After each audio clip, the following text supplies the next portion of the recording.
When a pregnant woman places her wedding rings on her mafia boss husband's pillow and vanishes into the night, she doesn't just leave behind a marriage, she leaves behind proof of the ultimate betrayal. Lorenzo Vieri ruled half the city's underworld with absolute power, but he never saw the enemy living under his own roof. The night he publicly humiliated his wife at a glittering charity gala, he destroyed more than her heart. He destroyed his future. This is the story of the empire that crumbled, the woman who disappeared, and the storm that changed everything. Watch until the end, hit that like button, and comment what city you're watching from so I can see how far this story travels. Okay. The Venetian Grand Hotel had been transformed into something between a palace and a fortress for the night. Golden light spilled from crystal chandeliers that hung like frozen waterfalls above the marble floors, casting everything below in warm, expensive radiance. But this wasn't a gathering of tech entrepreneurs or entertainment moguls. This was something darker, more dangerous, more real than any Hollywood fantasy could capture. This was the annual Vieri Foundation Gala, and everyone in attendance knew exactly what that meant. The city's most powerful figures moved through the ballroom like sharks circling prey, politicians whose campaign promises meant nothing compared to their private agreements, business executives whose legitimate corporations provided perfect cover for activities the law would never touch, lawyers who specialized in making problems disappear, accountants who could make millions vanish into offshore accounts that existed only on paper. And at the center of it all, commanding the room without even trying, stood Lorenzo Vieri. At 38, he was everything the old guard had feared and the new generation aspired to become. 6 feet 2 inches of controlled violence wrapped in a custom Italian suit that cost more than most people earned in a year. Dark hair perfectly styled, sharp jawline, eyes that could assess a man's worth or weakness in seconds. He moved through conversations with the ease of someone who had never questioned his right to power, who had been raised knowing that the world bent to accommodate men like him. The Vieri family had controlled significant portions of the city's underground economy for 3 generations. Shipping and logistics on paper, but everyone knew what really moved through those warehouses along the waterfront. Protection services that guaranteed businesses stayed safe, or burned if they declined. Political influence that reached into City Hall, the police department, the district attorney's office. Lorenzo hadn't built this empire alone, but he had expanded it, modernized it, made it more efficient and more profitable than his father ever imagined. He stood near the center of the ballroom now, surrounded by a small group of men who hung on his every word. Senator Richard Morrison, who had voted exactly as instructed on 3 key pieces of legislation this year. District Attorney Frank Chen, who had an impressive record of failed prosecutions against anyone connected to Vieri interests. Marcus Webb, who owned the largest construction company in the state and understood perfectly which contracts went to which firms. The waterfront development is moving forward, Lorenzo was saying, his voice carrying that particular quality of absolute certainty. By this time next year, we'll control every significant commercial property from the harbor to 15th Street.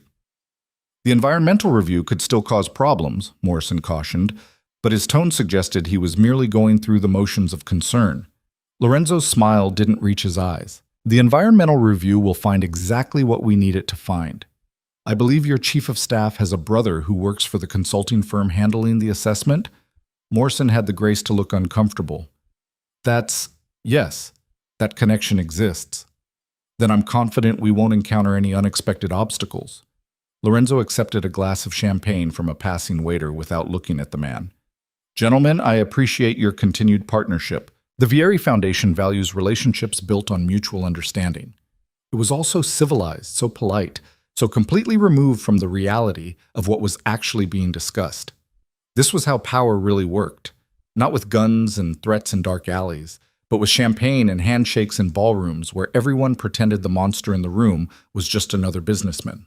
Across the room, partially hidden behind a marble column, stood Elena Hart Vieri. She watched her husband command his court with the kind of distant observation that came from 3 years of slow disillusionment. Once, she had been captivated by Lorenzo's confidence, his intelligence, his ability to make her feel like the only person in the world when he focused his attention on her. That man still existed somewhere, she supposed, but he appeared less and less frequently as the demands of his empire consumed more of his time and attention. Elena was 29, though she felt decades older on nights like this. She wore a black evening gown that had cost a fortune but felt like armor, elegant, expensive, and completely impersonal. Her dark hair was styled in an elaborate updo that had required 2 hours in a salon that morning. Diamond earrings that Lorenzo had given her for their second anniversary caught the light when she moved. She looked exactly like what she was supposed to be, the beautiful, polished wife of a powerful man. No one at this gala knew the truth she carried. No one knew that beneath the carefully tailored gown, beneath the jewelry and the makeup and the perfect appearance, she was 6 months pregnant. Elena's hand moved unconsciously to her abdomen, a protective gesture she had trained herself to suppress in public. The pregnancy had been difficult from the start, morning sickness that lasted all day, fatigue that left her exhausted by noon, complications that her doctor described with words like concerning and high risk and requires close monitoring. She had tried to tell Lorenzo, had tried dozens of times over the past 6 months to find the right moment, the right words, the right approach to break through the walls he had built around himself. But there were always meetings, always crises, always some urgent matter demanding his attention. And when she did manage to corner him for a private conversation, his mother somehow always appeared, redirecting his focus, reminding him of obligations that couldn't wait. Sofia Vieri was a force of nature wrapped in Chanel suits and family tradition. Lorenzo's father had died when Lorenzo was 23, leaving Sofia to guide her son's rise to power. She had done her job well, perhaps too well. In Sofia's worldview, the Vieri family legacy was sacred, absolute, non-negotiable. Weakness could not be tolerated. Sentiment was a liability. And a wife who distracted her son from his duties was a problem that needed to be managed. Elena had felt Sofia's influence poisoning her marriage for months. Small comments about how Lorenzo needed to focus on business expansion. Casual observations about how emotional Elena seemed lately. Subtle suggestions that perhaps Elena wasn't quite strong enough for the demands of being a Vieri wife. And Lorenzo, buried under the weight of running an empire, had absorbed these suggestions without question, without examining where they came from or why. The distance between them had grown so gradually that Elena couldn't pinpoint exactly when her husband had stopped seeing her as a partner and started seeing her as an obligation. When had his eyes stopped lighting up when she entered a room? When had his kiss become perfunctory rather than passionate? When had he stopped asking about her day, her thoughts, her dreams? When had she become invisible in her own marriage? "Elena, darling, you look pale." The voice came from behind her, smooth and cultured and sharp as a blade. Elena didn't need to turn to know who stood there. "I'm fine, Sofia." Elena kept her eyes on Lorenzo across the room. "Just tired." "Tired." Sofia moved to stand beside her daughter-in-law, following Elena's gaze to where Lorenzo held court. "You're always tired lately, aren't you? Perhaps you should consider returning to your apartment. These events can be so draining for someone of your delicate constitution." There it was, the suggestion wrapped in concern, the insult disguised as sympathy. Elena had learned to recognize Sofia's tactics, even if she hadn't yet learned how to defend against them effectively. "I'm fine," Elena repeated, forcing strength into her voice that she didn't feel. Sofia sighed, a sound of maternal disappointment perfected over decades. "I worry about you, dear. Lorenzo has such important work to do, such critical relationships to maintain. He needs a partner who can stand beside him at events like this without becoming a burden, someone strong, someone resilient." "Someone like you?" The words escaped before Elena could stop them. Sofia's smile was ice crystallized into something resembling warmth. "I raised Lorenzo to lead, Elena. I gave him the foundation he needed to build what you see in this room tonight.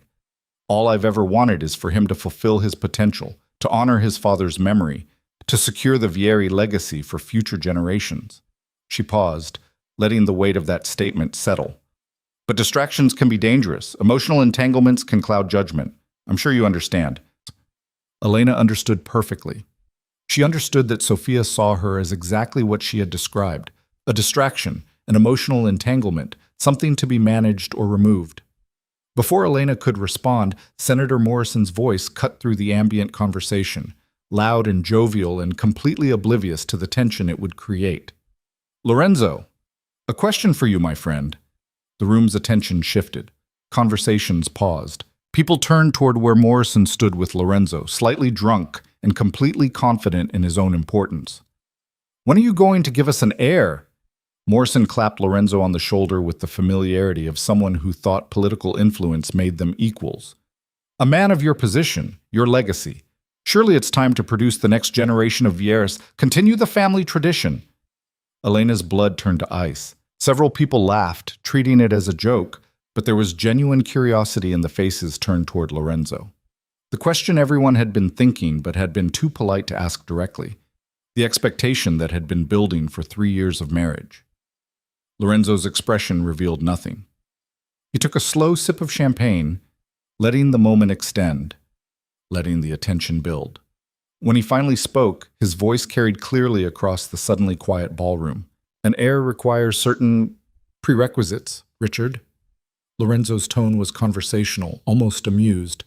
"It requires a wife who understands the demands of our world, someone strong enough to carry the weight of the Vieri name, someone who can be a true partner in building the future, not just a decoration at parties." Elena felt the room tilt, felt her heart crack inside her chest. Lorenzo continued, oblivious to or uncaring about the devastation his words caused. "Unfortunately, what I have is someone who can barely handle the social obligations of our lifestyle without becoming exhausted. Someone emotional, fragile, distracted by sentiment and feelings." He waved his hand dismissively, as if discussing a disappointing business investment. "An heir requires strength, requires focus, requires a woman who can be as committed to the legacy as I am." The silence that followed was deafening. Elena stood frozen behind the marble column, one hand pressed against the wall to keep herself steady. She watched her husband, the man she had loved, the father of the child growing inside her, reduce their marriage to a business transaction that wasn't meeting performance expectations. Watched him mock her exhaustion that came from carrying his daughter. Watched him dismiss her emotions while standing 20 feet away from her, talking to a room full of strangers as if she didn't exist. And beside her, barely visible in her peripheral vision, Elena saw Sofia Vieri smile. That smile told her everything. This wasn't random. This wasn't just Lorenzo being thoughtless or stressed or overwhelmed by business concerns. This was orchestration. This was manipulation. This was the final move in whatever game Sofia had been playing for months. Morrison laughed, uncomfortable now, realizing he had stepped into something more complicated than a simple joke. "Well, perhaps in time, perhaps." Lorenzo's tone suggested the conversation was over. "Now, shall we discuss the harbor zoning changes?" The room released its collective breath.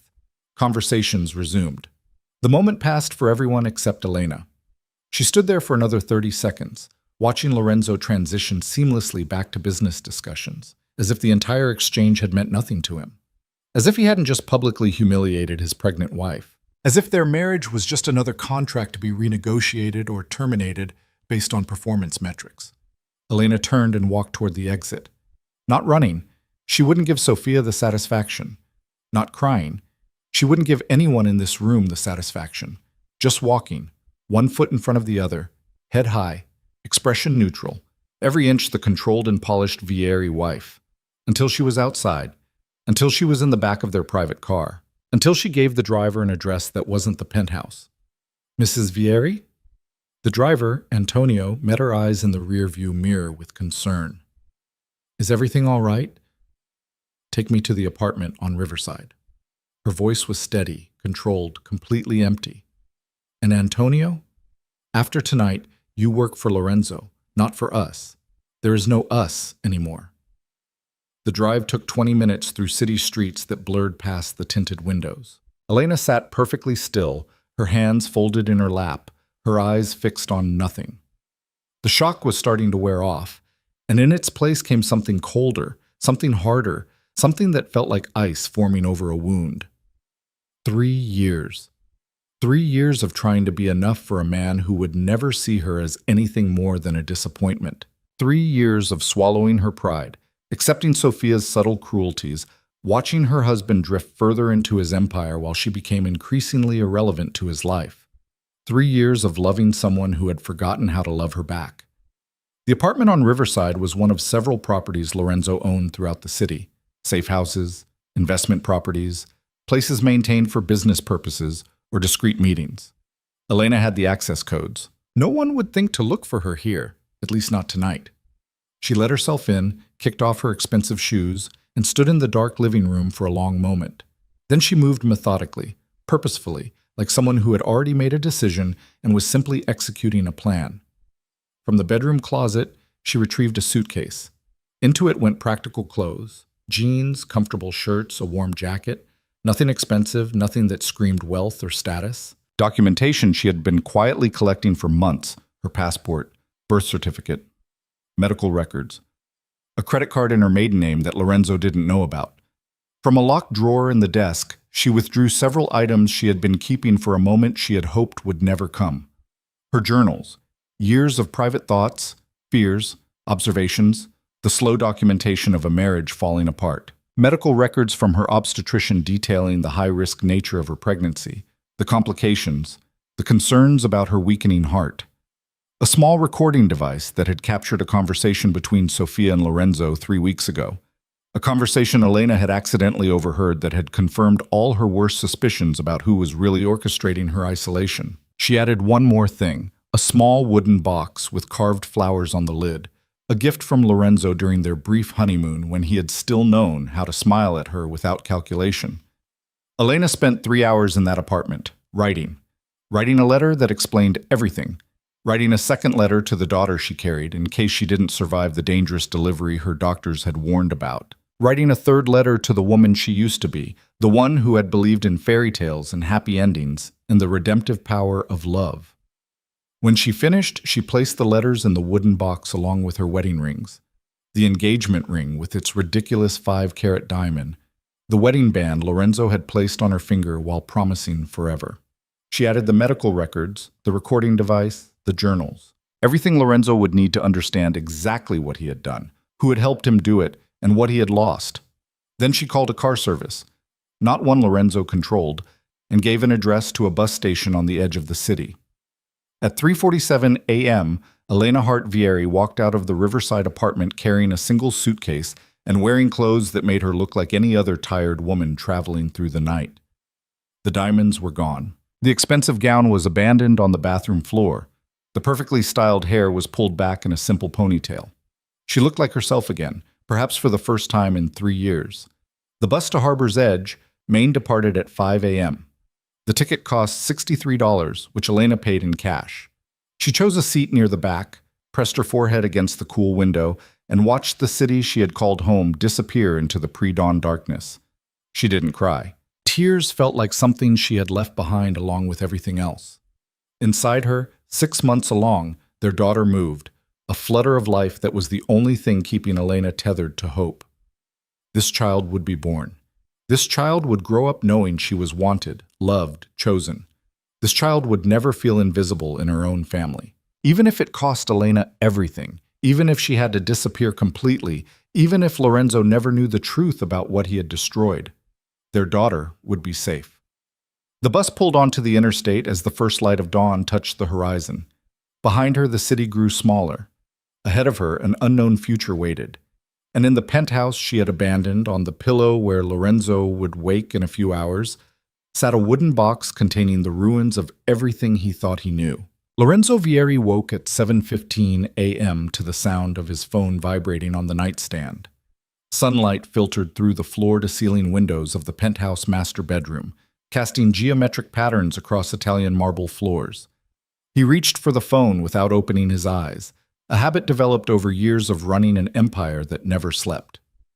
3 missed calls from Marcus Webb, 2 from his attorney, 7 text messages marked urgent, none from Elena.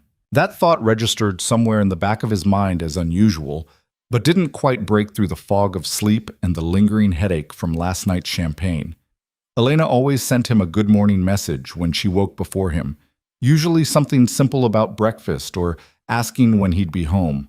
Lorenzo sat up, running a hand through his disheveled hair. The bedroom was empty. The bathroom door stood open, dark and silent. Elena's side of the bed was cold, the covers pulled tight as if no one had slept there at all. "Elena?" His voice echoed in the vast space. No answer. He stood, pulling on a black robe, and walked through the penthouse. Master bedroom empty. Guest rooms untouched. The kitchen gleamed with the sterile perfection of a space no one had used. Living room, study, library, all empty, all silent, all exactly as they had been left by the cleaning service yesterday afternoon. Something cold began to form in Lorenzo's chest, something that felt uncomfortably like concern trying to break through layers of certainty that everything in his world functioned exactly as it should. He returned to the bedroom, and that's when he saw it.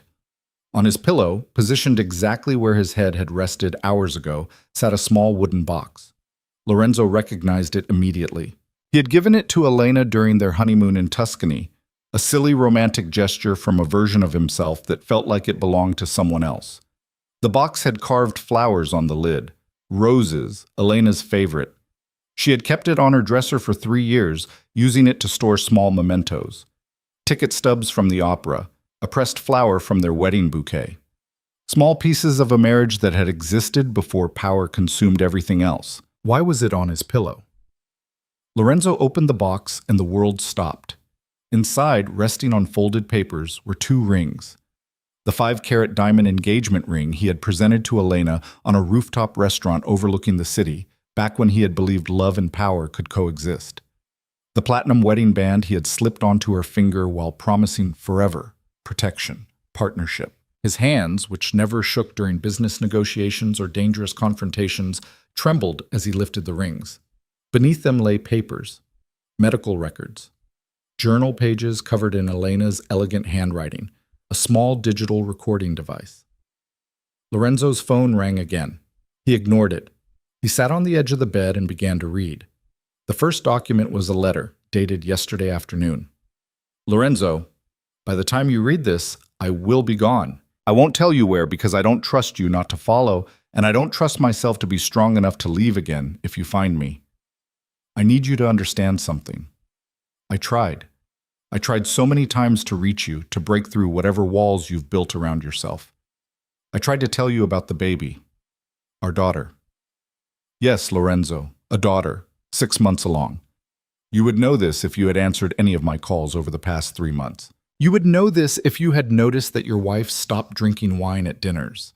You would know this if you had looked at me, really looked at me, even once in the past 6 months. But you didn't, because you stopped seeing me as a person and started seeing me as an obligation, a weakness, a distraction from your empire. Lorenzo's vision blurred. He blinked hard, forcing himself to continue reading. I could have forgiven the distance. I could have forgiven the late nights, the canceled plans, the way you forgot our anniversary. I could have forgiven a lot of things because I loved you. But what I cannot forgive is what happened tonight. You stood in front of everyone who matters in your world, and you reduced me to nothing. You called me weak. You called me emotional. You suggested I was a disappointment, a failure as a wife, not worthy of carrying the Vieri legacy. And you did it while I stood 20 feet away carrying your child. A pregnancy that is killing me, Lorenzo. Read the medical reports. My heart is failing. The doctors give me a 40% chance of surviving delivery. But I was willing to risk it because I loved you and I wanted our child. Wanted to give you the heir everyone keeps asking about. The daughter you don't even know exists. I'm leaving because I need to survive. Because our daughter deserves a mother who is whole, not broken by trying to be enough for a man who will never see her value. Read the journals. Read the medical files. Listen to the recording. Know what you did. Know who helped you do it. Know what you destroyed. I loved you. I will always love the man you used to be, but that man is gone. Consumed by the empire you chose over everything else. Goodbye, Lorenzo. Elena. Lorenzo's hands shook so badly he nearly dropped the letter. His breath came in short, sharp gasps that felt like they were tearing something inside his chest.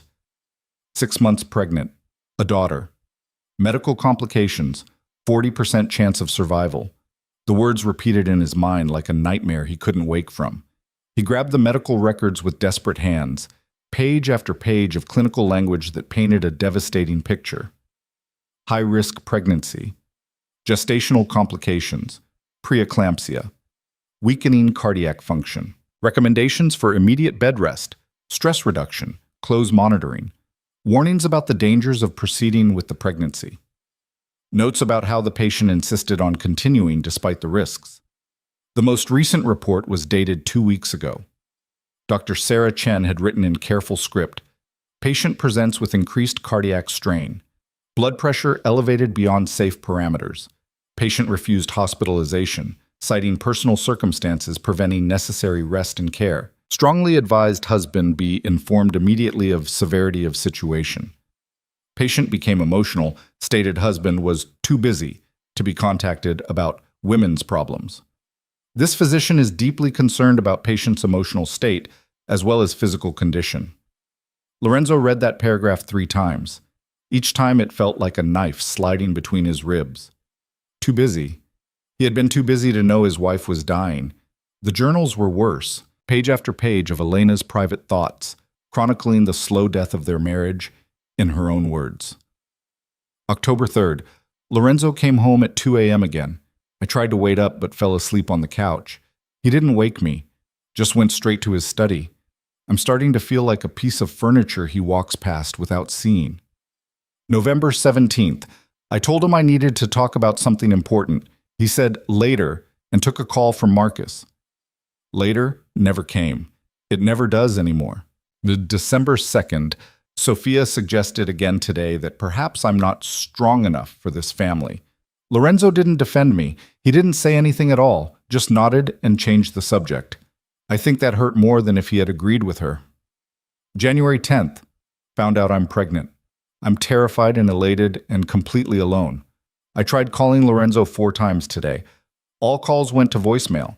I know he's in meetings, but when did I stop being important enough to call back? February 23rd. The doctor said my heart is struggling, said the pregnancy is dangerous, asked if I wanted to discuss options. I said no. This baby is the only thing that still feels real, the only thing in my life that still needs me. Lorenzo doesn't need me. He has his empire, but our daughter will need me. I can do this. I have to do this. March 8th. I finally understand Sophia has been intercepting my calls. I saw her delete a voicemail from me on Lorenzo's phone. She saw me watching and smiled. Actually, smiled. She's been doing this for months, keeping me away from him, convincing him I'm weak, emotional, a burden, and it's working. He looks at me now like I'm an obstacle instead of his wife. Lorenzo's vision swam. His mother, his own mother, had been systematically destroying his marriage, and he had been too blind, too arrogant, too consumed with power to see it. With shaking hands, he picked up the recording device and pressed play. Sophia's voice filled the bedroom, crystal clear, recorded 3 weeks ago. "Lorenzo, darling, we need to discuss Elena." His own voice responded, distracted, papers rustling in the background. "What about her?" "I'm worried she's becoming a liability. She's been so emotional lately, so withdrawn. People are starting to notice. Richard Morrison mentioned at the club that Elena seemed fragile at the last event. That's not the image the Vieri family needs to project. She's just tired, Mother. The social schedule has been demanding. It's more than that, and you know it. She's not strong enough for this life, Lorenzo. Your father chose me because I could stand beside him in this world. I could handle the pressure, the danger, the demands. I made him stronger. But Elena," a delicate pause, "she makes you weaker. You spend mental energy worrying about her feelings when you should be focused on business. You second-guess decisions because you're concerned about her reaction. That's dangerous." "I don't you do. And it needs to stop. The Vieri legacy cannot be built on sentiment. You need a partner who understands that power requires sacrifice, who won't burden you with emotional demands when you have an empire to run." Silence. Then his own voice, tired, accepting. "What do you suggest?" "Create distance. Let her understand that she needs to rise to your level, or accept that perhaps she's not suited for this marriage. Stop coddling her emotions. Stop treating her like she's fragile. If she can't handle the reality of what being a Vieri means, perhaps it's better to know that now before what? Before children complicate things. Can you imagine Elena as a mother? She can barely handle being a wife. The responsibility of raising a Vieri heir would destroy her." Another long pause. Then, "You're right. I've been too soft. That needs to change." "It does, for the good of the family, for the legacy. Your father would expect nothing less." The recording ended. Lorenzo sat frozen, the device clutched in his white-knuckled hand. He had said those words. He had agreed to create distance, to stop coddling Elena's emotions, to treat his wife like a weakness that needed to be eliminated. His mother had manipulated him perfectly, using his devotion to his father's memory, his obsession with the family legacy, his fear of appearing weak. She had poisoned his marriage one conversation at a time, and he had accepted every drop of poison without question. And Elena had been pregnant through all of it, dying through all of it, trying to reach him through all of it. The phone rang again. Lorenzo looked at the screen with eyes that didn't quite focus. His assistant calling for the 5th time. He answered, "What?" "Mr. Vieri, thank God. Your mother has been calling all morning. She says it's urgent. Something about Mrs. Vieri leaving the gala early last night, and—" Lorenzo ended the call. His mother knew. Of course she knew. She probably orchestrated the entire scene at the gala, positioning Morrison to ask about heirs at exactly the right moment, ensuring Elena would be close enough to hear Lorenzo's response. The phone rang again immediately. His mother's name flashed on the screen. Lorenzo answered and spoke before Sophia could say a word. "What did you do?" His voice was quiet, deadly, the tone he used when someone had crossed a line that couldn't be uncrossed. "Lorenzo, darling, I've been trying to reach you all morning. Elena left the gala early last night and she's not answering her phone. I'm worried that she might—" "What did you do?" Silence. Then carefully, "I don't know what you mean." "She's gone, Mother. Completely gone. Left her rings. Left evidence of every conversation you've had manipulating me against her. Left medical records showing she's been dying for months while you convinced me she was just being emotional." "Lorenzo, you're not making sense. Perhaps you should—" "She's 6 months pregnant." The words came out like broken glass. "With my daughter. A high-risk pregnancy that's destroying her heart. And I didn't know because you were blocking her calls. You were feeding me poison, and I swallowed every drop." "Lorenzo, you need to calm down and think rationally. Elena is clearly unbalanced. This story about pregnancy is obviously—" "I have the medical records in my hand. Dr. Sarah Chen, Harbor Medical Center. All real, all documented. All showing that my wife has been trying to tell me about our daughter while you systematically destroyed our marriage." The silence that followed was different, calculated. Sophia's voice, when it came, was steel wrapped in maternal concern.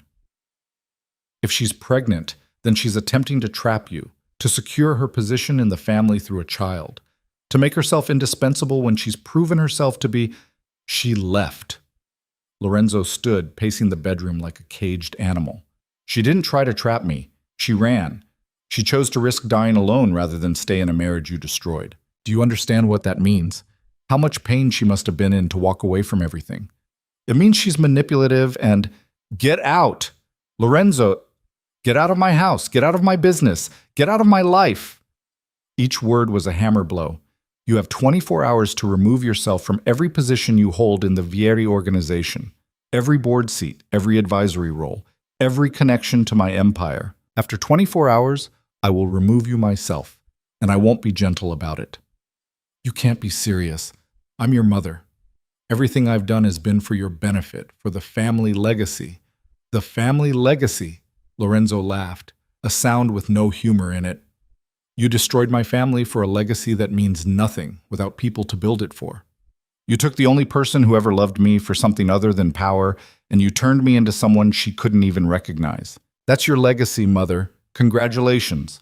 He ended the call and threw the phone across the room. It hit the marble wall and shattered into pieces.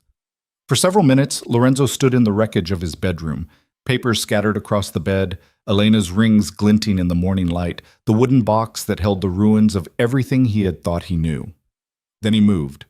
He called his attorney first. Gerald Moss had served the Vieri family for 20 years and knew better than to ask unnecessary questions. "Gerald, I need you to prepare documents removing Sophia Vieri from all positions within family holdings, every company, every trust, every advisory board. I want it done today." "Lorenzo, that's a significant restructuring. Perhaps we should discuss—" "Today, Gerald. I don't care what it costs or what favors you need to call in. I want her removed from every position of influence by tomorrow morning." A pause. Then cautiously, May I ask what prompted this decision? My mother systematically destroyed my marriage while my wife was dying. Is that sufficient explanation? I'll have the documents ready by this evening. Next, Lorenzo called Marcus Webb. Marcus, I'm stepping back. Stepping back from what? Everything. The waterfront development, the harbor expansion, the political lobbying, all of it. I'm delegating operational control to you and the council. Lorenzo, what the hell is going on? You've been building toward the waterfront deal for 2 years. You can't just, I can and I am. You've been my second for 8 years. You know the business as well as I do. Better, in some areas. You're more than capable of running things without me micromanaging every decision. This is about Elena, isn't it? It wasn't a question. I heard about last night. Morrison is an idiot, but Lorenzo, walking away from everything you've built isn't going to... She's 6 months pregnant, Marcus. High risk. Possibly dying. And I didn't know because I was too busy building an empire to notice my wife needed me. Silence. Then quietly. Christ, Lorenzo. I need to find her. I need to fix this. And I can't do that while running the organization. Can you handle it or not? I can handle it. But Lorenzo, if she left it, maybe she doesn't want to be found. I know. Lorenzo's voice cracked. But I have to try. She's carrying my daughter. She's dying, and it's my fault. I have to try. The call ended. Lorenzo stood in his study, surrounded by the trappings of power that suddenly felt hollow. Expensive furniture, original artwork, a view of the city he controlled from behind the scenes. None of it meant anything without Elena. He spent the next 6 hours methodically dismantling the structures that had consumed his life. Called every key player in the organization, delegated responsibilities, transferred operational authority, moved himself from the center of the empire to the periphery. His associates were shocked. Some argued, some questioned his sanity. None understood that he had already lost everything that mattered, and the empire he had built to prove his worth was just an expensive monument to his failure. By 3 p.m., Lorenzo's phone rang with a number he didn't recognize. Is this Lorenzo Vieri? The voice was male, older, with a cautious tone. Yes? My name is David Chen. I'm a private investigator. Your assistant hired me this morning to locate your wife. I need to tell you something before we proceed. Lorenzo's blood went cold. Is she hurt? She's alive as far as I can determine. But Mr. Vieri, your wife made it very clear she doesn't want to be found. She took significant steps to disappear. Changed her appearance, used cash for everything, avoided security cameras. This is someone who planned her exit carefully. Can you find her or not? I can, but I need you to understand something. If I do this, if I give you her location, you will be violating her explicit wishes for privacy and safety. Are you prepared for the consequences of that? The consequences of finding my pregnant wife who is at risk of dying? Yes, I'm prepared. A long sigh. I'll call you when I have something, but Mr. Vieri, when you find her, maybe ask yourself if you're doing this for her or for yourself. The call ended. Lorenzo stood alone in the penthouse that had never felt like home, holding Elena's rings in one hand and her letter in the other, and for the first time in his adult life, he had no idea what to do. The empire he had built felt like ash. The power he had accumulated felt worthless.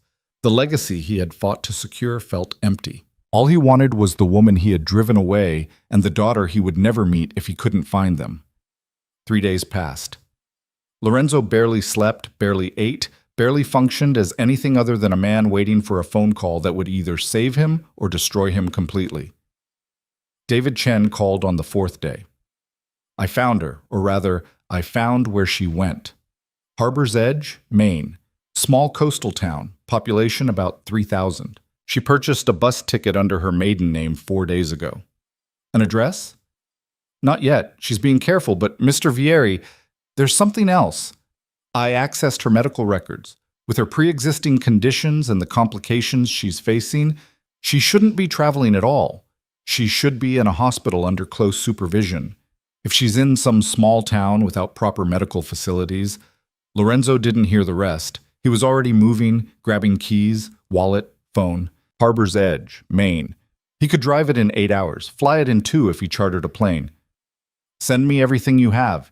Every detail about the town, medical facilities, anything that might help. Mr. Vieri, wait.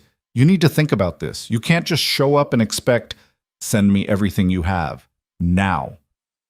Lorenzo left the penthouse without looking back, left his mother's calls unanswered, left Marcus and Gerald and the entire organization to handle themselves. Nothing mattered except finding Elena before it was too late. The private plane left from a small airfield on the edge of the city. Lorenzo sat alone in the cabin as the ground fell away beneath him, watching the city he had conquered disappear into the distance. Somewhere ahead, in a small town he had never heard of, Elena was trying to build a life without him. Trying to survive long enough to bring their daughter into the world. Trying to be strong enough to do it alone. And Lorenzo was flying toward her with no plan, no certainty she would even speak to him, no guarantee he could fix what he had broken. But he had to try. Even if she hated him, even if she sent him away, even if he had destroyed any chance of redemption, he had to try. The plane touched down in Portland 2 hours later. Lorenzo rented a car and drove north along coastal roads that wound through pine forests and past rocky shorelines. The landscape was beautiful in a way that felt alien to someone who had spent his entire life in the concrete and steel of the city.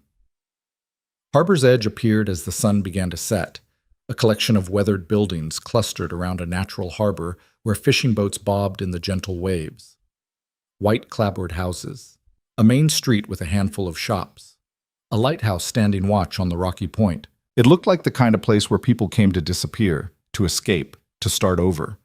Lorenzo parked on the main street and sat in the car, staring at the town that had become Elena's refuge.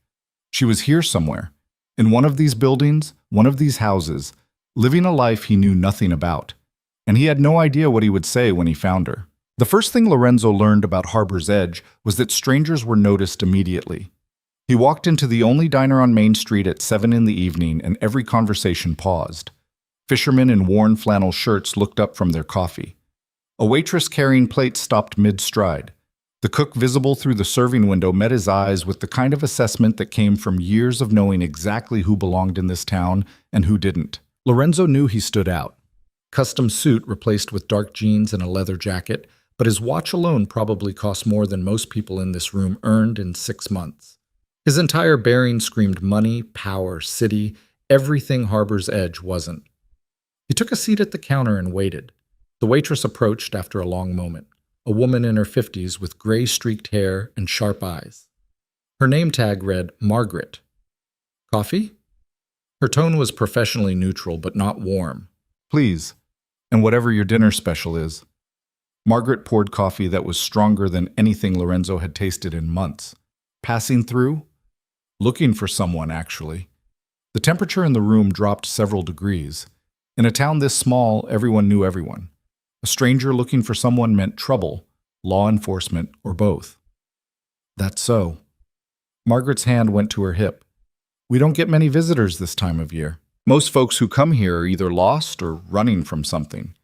Lorenzo met her eyes steadily. Maybe a little of both. Uh-huh. She pulled out an order pad but didn't write anything down. This person you're looking for, they want to be found? The question was sharper than it appeared. Lorenzo took a slow sip of coffee while he considered his answer. Probably not, but I need to find them anyway. Make sure they're safe. Safe from what? From dying alone because I was too stupid to see what was right in front of me.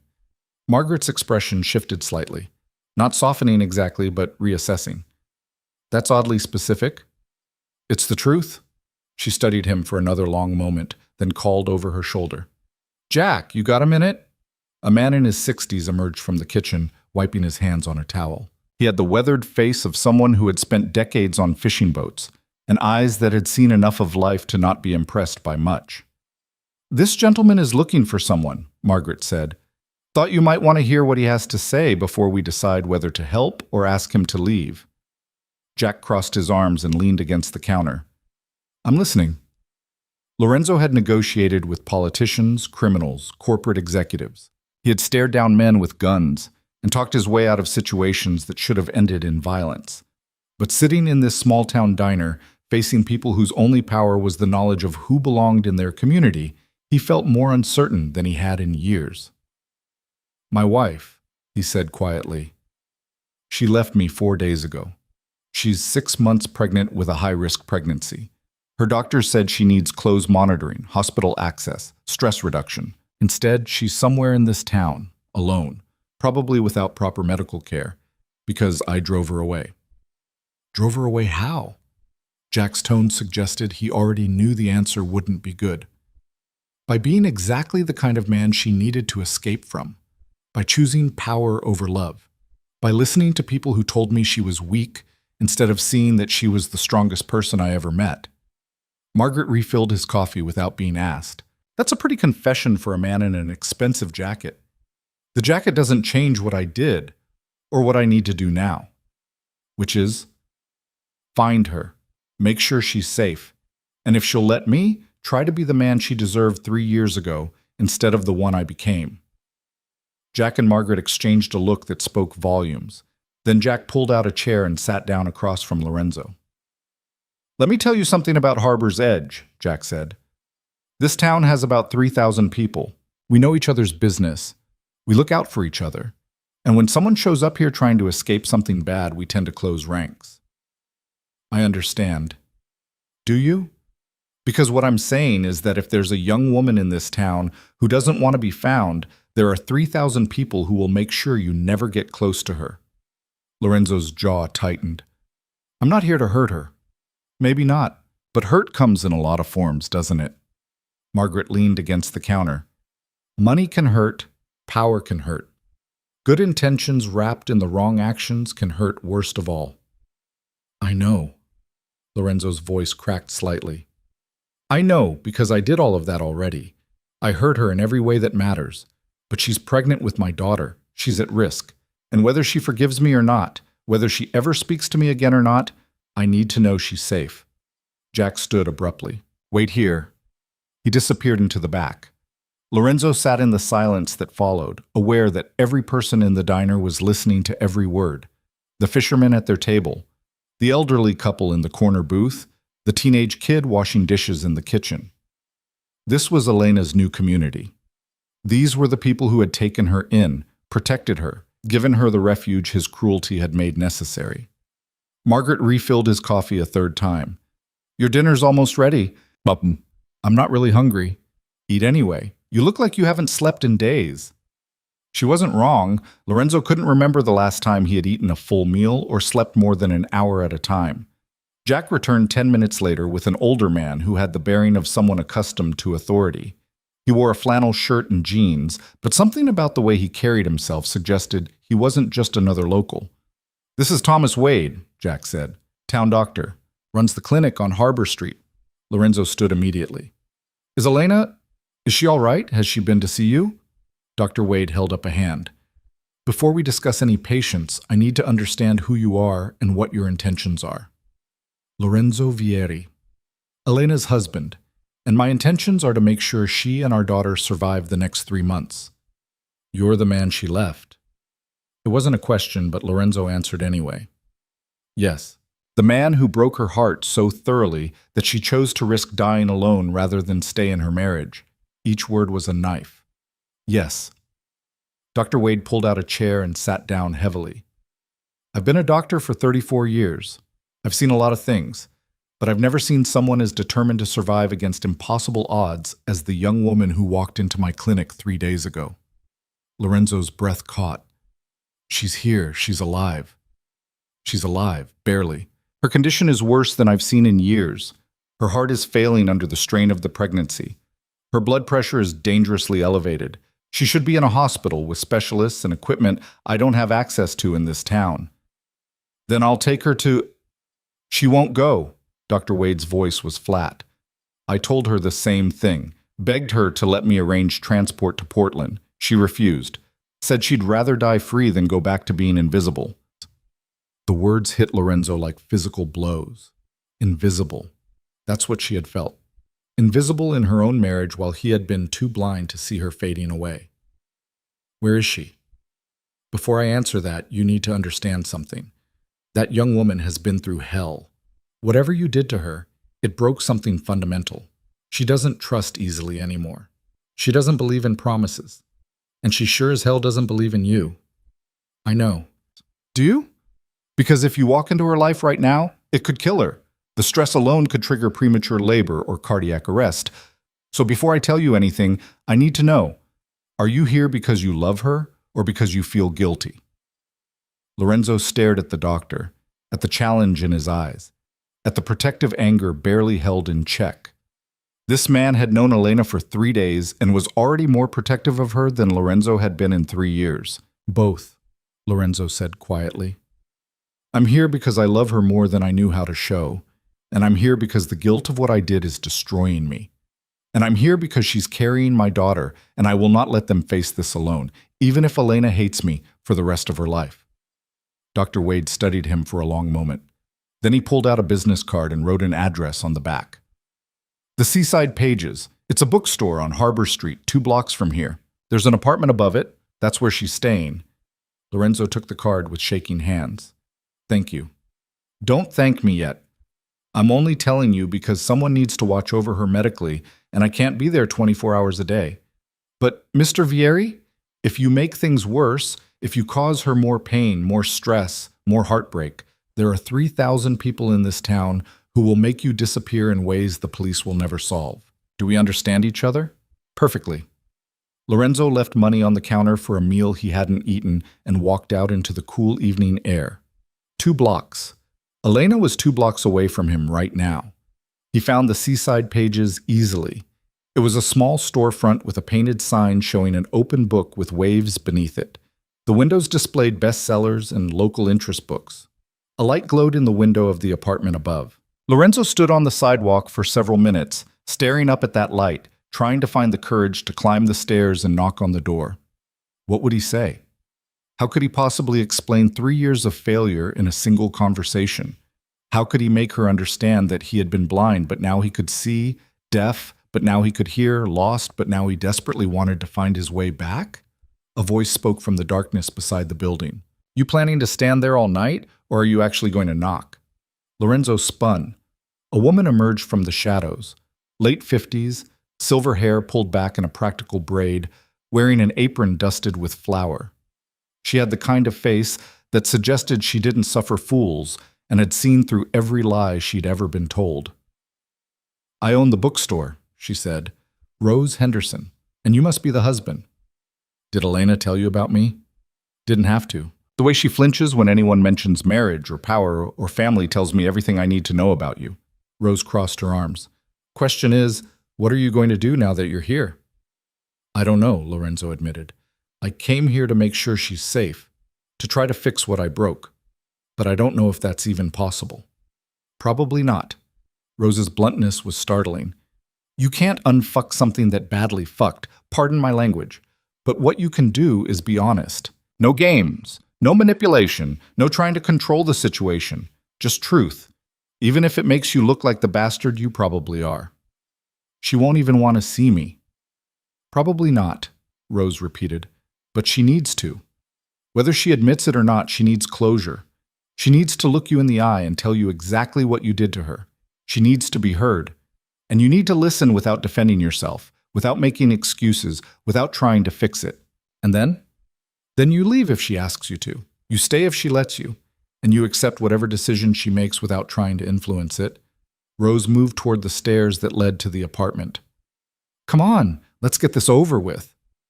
Now? Shouldn't I wait until when? Until you've rehearsed the perfect speech? Until you've figured out how to make yourself look better? Rose shook her head. She's upstairs right now, alone, probably terrified about the future. You want to help? Stop calculating and start being human. Lorenzo followed Rose up the narrow stairs. His heart hammered against his ribs. His hands felt cold despite the mild evening temperature. Rose knocked on the apartment door. Elena, honey, it's Rose. I've got someone here who needs to talk to you. Silence. Then Elena's voice, tired and wary. I don't want any visitors. I know, sweetheart, but this one can't wait. Rose, I'm really not. Rose opened the door without waiting for permission.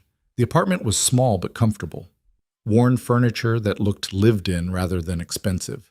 Shelves overflowing with books. A window overlooking the harbor. And in the center of the room, standing with one hand pressed protectively against her swollen abdomen, was Elena. She looked different. Her hair was shorter, cut in a practical style that framed her face. She wore simple clothes, leggings, and an oversized sweater. No makeup, no jewelry, no expensive trappings. She looked younger somehow, or maybe just more herself than she had in years. She also looked exhausted, fragile, like a strong wind could knock her over. And when she saw Lorenzo standing in the doorway, every bit of color drained from her face. "No." The word was barely a whisper. "No, you can't be here. You can't." Her knees buckled. Lorenzo moved on instinct, crossing the room in 3 strides and catching her before she hit the floor. He eased her onto the couch, his hands shaking as he helped her sit. "Breathe," he said urgently. "Elena, breathe. Slow breaths. That's it." She pushed his hands away with surprising strength. "Get away from me. Get out. You can't be here. I'll leave if you want me to, but please, just let me make sure you're okay first." Rose appeared with a glass of water. "Drink this, honey. Slow sips." Elena took the water with trembling hands. She drank mechanically, her eyes never leaving Lorenzo's face, as if she expected him to disappear if she looked away. "How did you find me?" Her voice was steady now, but cold. "I was so careful. I hired someone, a private investigator. Elena, You hired someone to hunt me down. Of course you did. Because that's what you do, isn't it? You find problems and you solve them. You control situations. Her breath hitched. "You couldn't just let me go. You had to chase me even here." "I needed to know you were safe." "Safe?" She laughed, a bitter sound with no humor in it. "I'm dying, Lorenzo. My heart is giving out. The pregnancy is killing me. But I'm still safer here, alone, than I ever was with you." The words were designed to hurt, and they succeeded. Lorenzo felt each one like a physical wound. "I know," he said quietly. "I know what I did. I read your letters. I listened to the recording. I know how badly I failed you." "Then why are you here? To apologize? To make yourself feel better about destroying our marriage?" Elena's hand moved to her stomach again, protective, defiant. "Or did you finally decide you want the heir everyone kept asking about?" "I'm here because you're carrying our daughter, because you're at risk, because I love you, and I was too much of a coward to say it when it mattered." "Love," Elena spat the word like poison. "You don't know what love means. Love doesn't humiliate someone in front of their enemies. Love doesn't call someone weak when they're dying to give you a child. Love doesn't choose power over the person who would have given up everything for you." "You're right." Lorenzo stayed kneeling on the floor in front of her, making himself vulnerable in a way he had never allowed before. "You're absolutely right. I don't deserve forgiveness. I don't deserve another chance. I probably don't deserve to breathe the same air as you. But Elena, please, let me help. Let me make sure you and our daughter survive this." "Why?" "So you can take her back to your empire. Raise her to be as cold and calculating as you've become. Turn her into another Vieri who measures worth by power instead of love? No, so she has a chance to know her mother, so you both survive. I don't care about the empire anymore. I don't care about power or legacy or any of it. I walked away from everything to come here." Elena's eyes narrowed. "You're lying. You would never walk away from the Vieri organization. It's who you are." "It was who I was. It's not who I want to be anymore." Lorenzo pulled out his phone and showed her the emails he had sent over the past 4 days. Delegation of authority to Marcus Webb. Removal of Sophia from all positions. Restructuring of power that took him from the center of the empire to the periphery. Elena read the messages in silence. When she looked up, her expression was unreadable. "This doesn't change anything. I know. You can't just show up here and expect me to forget 3 years of pain because you suddenly decided to play the reformed husband. I don't expect that." "Then what do you expect?" Lorenzo took a shaky breath. "Nothing.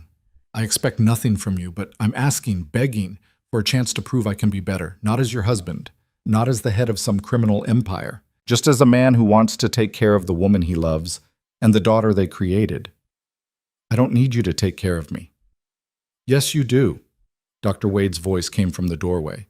Neither Elena nor Lorenzo had heard him climb the stairs. "I'm sorry, Elena, but you do. Your condition has deteriorated since you arrived. If you go into labor now, with the resources I have available in this town, I give you a 50-50 chance of survival.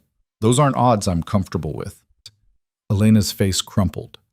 I can't go back. I can't go back to that life. I'd rather die here than... No one is asking you to go back, Lorenzo interrupted. I'm here. I'm staying here. In this town. For as long as you need. If you want me to rent an apartment on the other side of Harbor's Edge and only see you when the doctor requires it, I'll do that. If you want me to leave entirely, I'll do that too. But please, Elena, let me do something. Let me help in some way. The silence that followed felt endless. Elena stared at him, searching his face for lies, for manipulation, for any sign of the man who had destroyed her. Lorenzo stared back, letting her see everything, the guilt, the love, the desperate hope, the bone-deep fear that he had lost her forever. Finally, she spoke. You can stay in Harbor's Edge. You can check in with Dr. Wade about my condition, but you don't come here unless I ask you to. You don't try to see me. You don't send messages through other people. You give me space. Okay. I mean it, Lorenzo.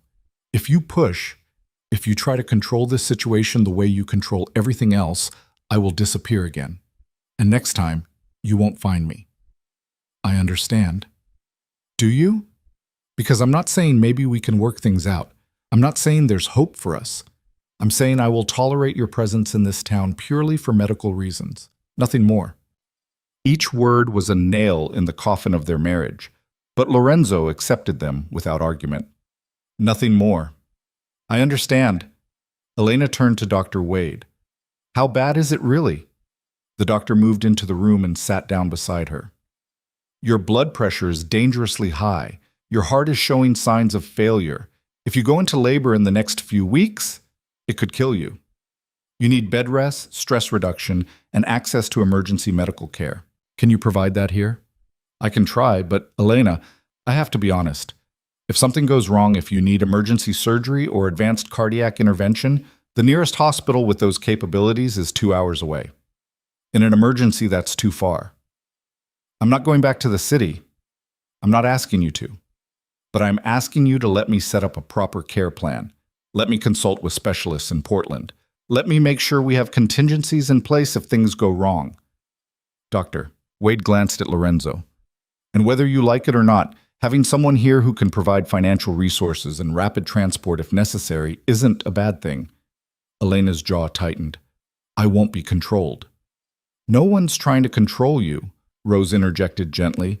But honey, pride won't keep you alive.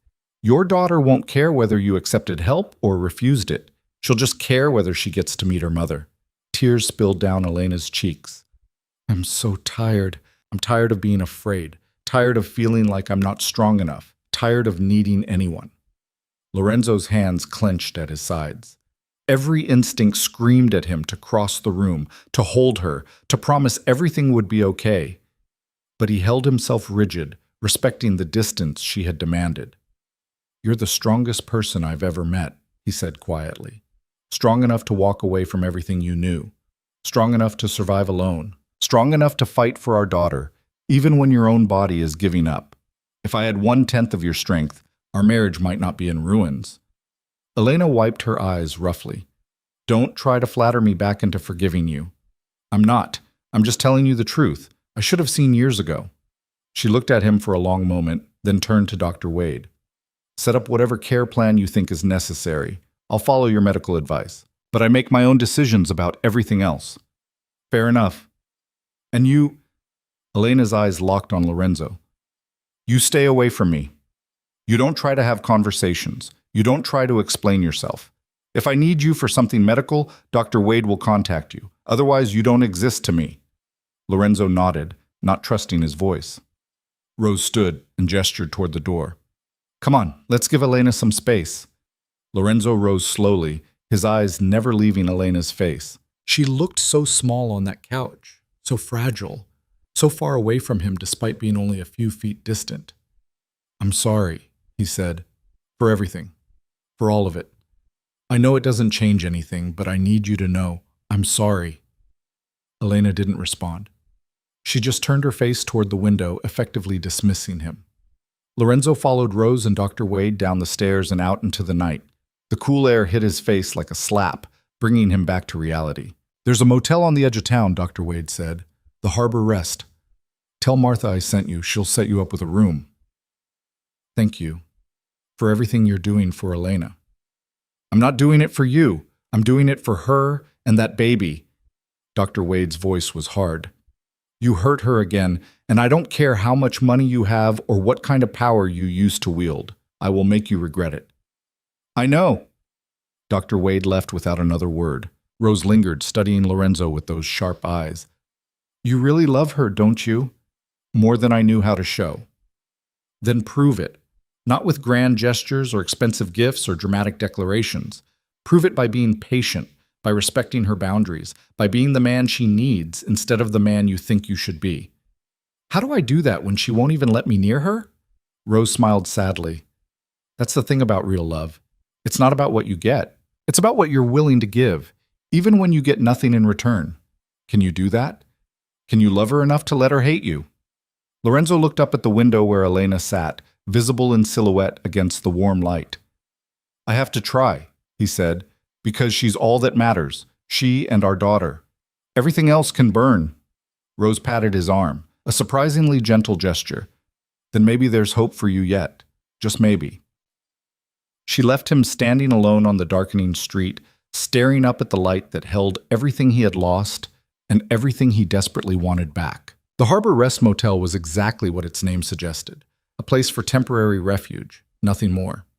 Lorenzo's room had a bed that sagged in the middle, wallpaper from the 1980s, and a view of the parking lot.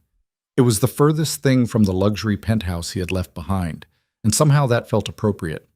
He didn't sleep that first night.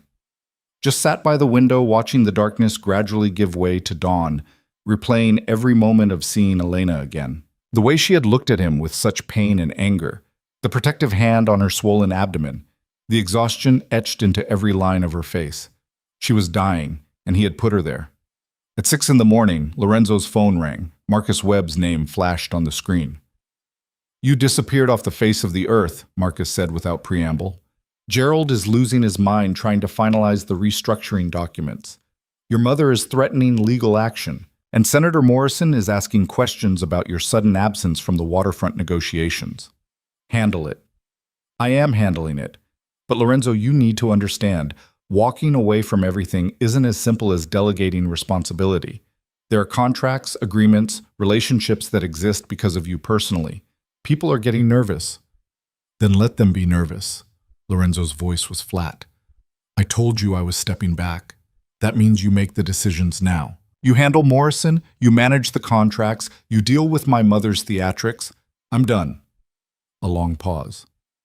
"What happened up there? Did you find her?" "Yes." "And?" "And she can barely stand to look at me. She's 8 months pregnant and dying. And the only reason she's tolerating my presence in the same town is because her doctor insisted someone needs to be available for medical emergencies." "Christ, Lorenzo." Marcus's voice softened. "I'm sorry. What can I do?" "Keep the empire running. Keep my mother away from anything important. And if anyone asks where I am, you don't know." "For how long?" "As long as it takes." Lorenzo ended the call and stared at his phone for several minutes before making the second call he had been dreading. Gerald Moss answered on the first ring. "Lorenzo, thank God. I have the documents ready, but I need your signature on. Email them. I'll sign electronically. There are some matters that require in-person, then they'll have to wait. Gerald, I need you to do something else for me. Set up a medical fund, anonymous. Route it through enough layers that it can't be traced back to me. I want Dr. Thomas Wade in Harbor's Edge, Maine, to have access to unlimited resources for a patient he's treating." "Unlimited? Lorenzo, that's—" "I don't care what it costs. Medical equipment, specialist consultations, emergency transport, whatever he needs. Set it up today." "Who's the patient?" "That's not relevant to the legal work. Can you do it or not?" Gerald sighed.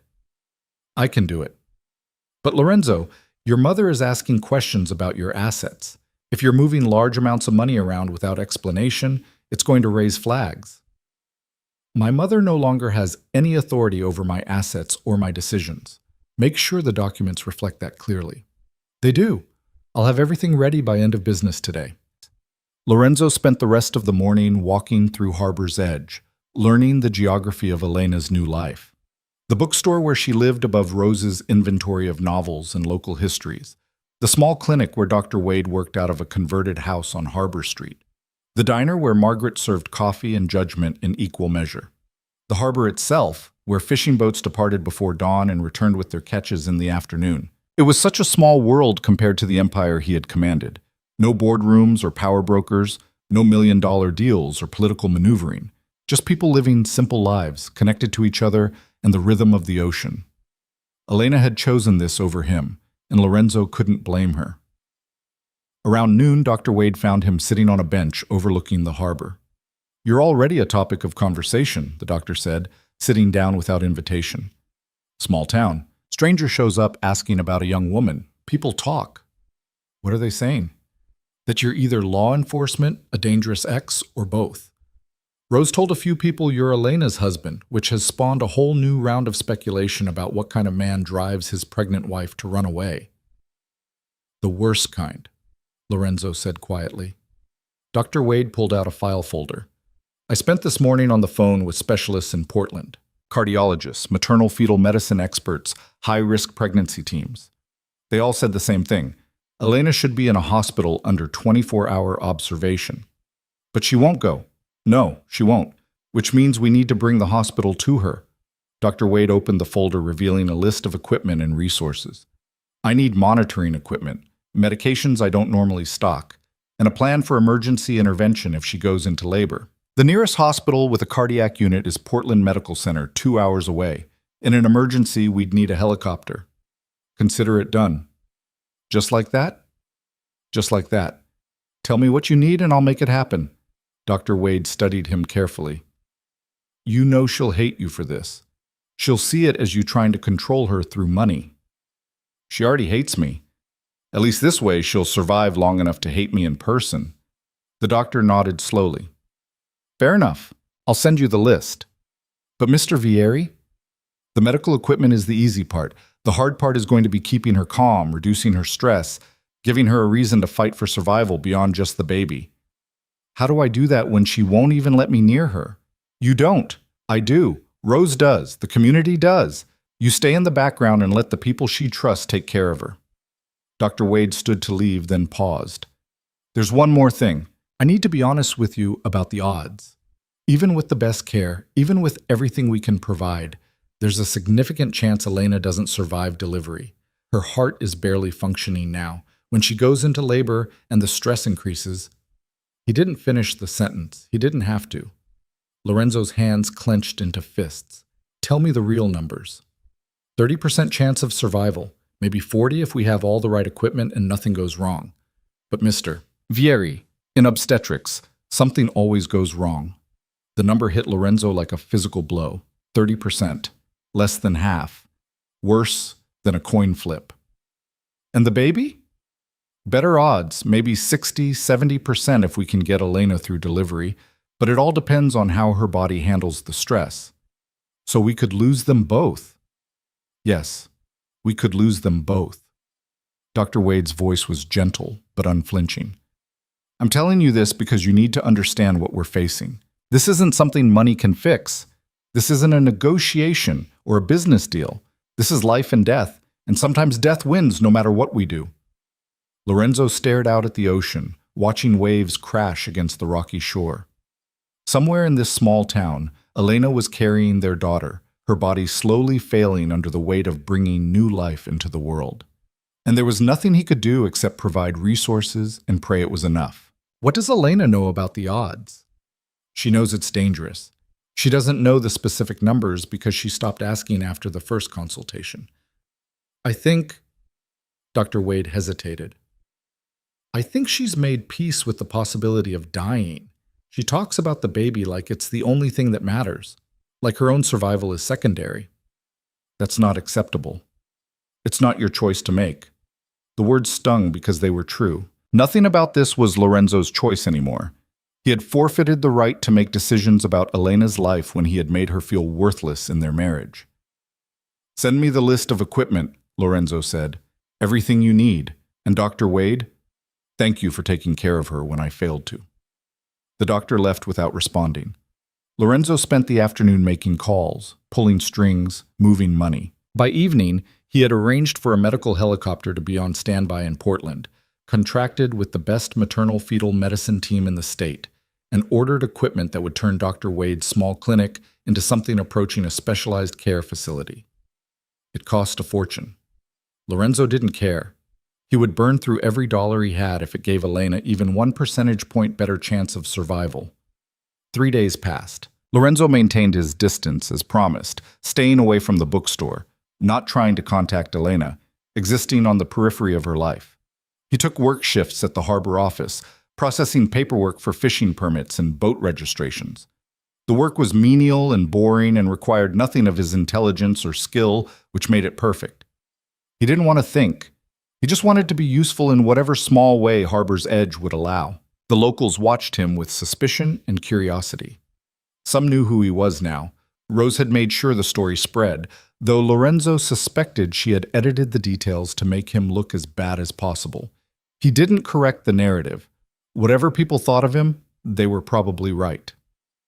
On the 4th day, Margaret from the diner sat down across from him during his lunch break. "You're not what I expected," she said without preamble. "What did you expect?" "Someone more arrogant, more controlling. Rose said you ran a criminal empire. You look more like a man who lost a war." "I did lose a war, the most important one." Margaret poured coffee from the pot she had brought to the table. "Elena came into the diner yesterday. First time she's left the bookstore since you arrived. She looked tired, but I don't know. Maybe a little less haunted than when she first got here." Lorenzo's heart stuttered. "How is she?" "Stubborn, scared, trying to pretend she's fine when anyone with eyes can see she's barely holding on." Margaret studied him over her coffee cup. "She asked about you." "What did she ask?" "Whether you were really working at the harbor office, whether you were causing trouble, whether people had seen you trying to throw money around or act like you owned the place." Margaret smiled slightly. "I told her you've been quiet as a mouse, working your shifts, keeping to yourself, not bothering anyone." She didn't know what to make of that.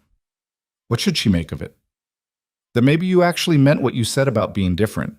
Or maybe you're just smart enough to know that acting like a powerful criminal in a town this small would get you run out before sunset.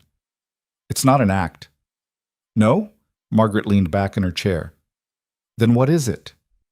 Penance. Learning to be the kind of man who deserves a woman like Elena instead of the kind who destroyed her. Margaret's expression softened slightly. "That's going to take more than a few days of filing fishing permits, honey. I know, I have the rest of my life to work on it, whether she's in it or not." That evening, Rose knocked on Lorenzo's motel room door. She looked agitated, worried in a way that made Lorenzo's blood run cold. "What's wrong? Is Elena—" "Fine, physically, but there's a problem." Rose stepped inside without invitation. "Your mother is here." Lorenzo felt the world tilt. "What?" "A woman showed up at the bookstore an hour ago. Expensive clothes, expensive attitude, asking for Elena by name. Said she was Sophia Vieri and she needed to speak with her daughter-in-law about a family matter." "Where is she now?" "I told her Elena wasn't available and asked her to leave. She refused, said she'd wait. She's sitting in the diner right now drinking tea like she owns the place." Lorenzo was already moving, grabbing his jacket and keys. "Is Elena safe? Did my mother get near her?" "No, I made sure of that. But Lorenzo, that woman is up to something. I could see it in her eyes. She didn't come here to reconcile." They reached the diner in minutes. Through the window, Lorenzo could see his mother sitting in a booth, perfectly composed, every inch the elegant matriarch. She looked completely out of place in the small-town diner, but she didn't seem to care. Lorenzo pushed through the door. Every conversation in the room stopped. Margaret stood behind the counter with her arms crossed, looking ready for a fight. Jack had emerged from the kitchen and was watching Sophia with the kind of attention usually reserved for threats. Sophia's eyes met Lorenzo's across the room. "There you are, darling. I've been looking for you." "How did you find me?" "Please. I've spent 3 decades in our world. Did you really think you could disappear without me finding you?" She smiled, that cold expression that had nothing to do with warmth. "We need to talk, privately." "We have nothing to discuss." "Oh, I think we do. Or would you prefer I have this conversation with your wife instead? Lorenzo moved to the booth and slid in across from her, blocking her view of the rest of the diner. You go anywhere near Elena and I will destroy you. Financially, socially, completely. Do you understand me? Sophia laughed softly. Such protective instincts. Where were those 3 months ago when I was advising you to distance yourself from her? What do you want? To talk sense into you before you throw away everything your father built for a woman who was never strong enough to be a Vieri wife. Elena is stronger than you could ever understand. She's carrying my daughter and dying in the process, and she still chose survival over the toxic empire you helped create. How noble, sick! Sophia's voice dripped sarcasm. And what happens when she delivers this child? What then, Lorenzo? You think you can play house in this fishing village, raise a Vieri heir among people who know nothing of our world, our responsibilities, our legacy? Our legacy is poison. Our world is built on fear and violence, and our responsibilities nearly killed the only person I've ever loved. So yes, Mother, I plan to raise my daughter here, far away from everything you represent. Sophia's eyes narrowed. You're not thinking clearly. The grief, the guilt, it's clouding your judgment. Come back to the city. Come back to your life. We can work out an arrangement for the child, provide financial support, ensure Elena has whatever medical care she needs. But you don't need to abandon everything for... I'm not abandoning everything for Elena. I'm abandoning everything that made me into someone who could hurt her. There's a difference. Is there? Because from where I sit, you're throwing away 3 generations of work, billions in assets, relationships that took decades to build, all because of guilt over one woman. That one woman is worth more than everything else combined. Sophia leaned forward, her voice dropping to a dangerous whisper. You're making enemies, Lorenzo. Walking away from obligations, restructuring power dynamics, removing me from positions I've held for years. People are asking questions, making moves. Do you think Marcus Webb is going to be satisfied being your temporary proxy? Do you think the families we've partnered with won't see this as weakness? I don't care. You should care. Because if you don't protect what's yours, someone else will take it. And when they do, they won't be as forgiving as you've been. They'll come after everything you love, including that child. The threat was clear, carefully worded, plausibly deniable, but absolutely real. Lorenzo's hands clenched into fists under the table. If anyone, and I mean anyone, threatens my daughter, they will learn exactly what kind of monster I can become when someone I love is in danger. I walked away from the Empire, Mother. I didn't forget how to protect what matters. Bold words, but you can't protect them from here. You can't protect them while playing at being a normal man in a normal town. The world we live in doesn't allow for that kind of fantasy. Then I'll change the world I live in. Sophia stood, smoothing her expensive skirt. You always were sentimental. Your father worried about that. I told him you'd outgrow it, that power would burn away the weakness. I was wrong. Yes, you were. I'm staying at a bed and breakfast on the edge of town. When you come to your senses, you know where to find me. She started toward the door, then paused. Oh, and Lorenzo, that fund you set up for the doctor, the anonymous medical resources? I know about it, which means others will too. You can't hide in this town forever. Eventually, your past will find you. She left in a swirl of expensive perfume and implied threats. Margaret appeared at Lorenzo's table immediately. What was that about? My mother trying to convince me that love is weakness and power is the only thing that matters. And what did you tell her? That she's wrong. Lorenzo stood, his legs unsteady. I need to see Dr. Wade. Now. He found the doctor at the clinic, reviewing charts. Lorenzo didn't bother with pleasantries. My mother is in town. She knows about Elena, about the baby, about everything. She's making veiled threats about my business associates, potentially targeting my family. Dr. Wade's expression turned grim. You think she's serious? I think she's desperate. I restructured her out of power. She wants it back. And she'll use any leverage she can find. What do you need from me? Keep Elena safe.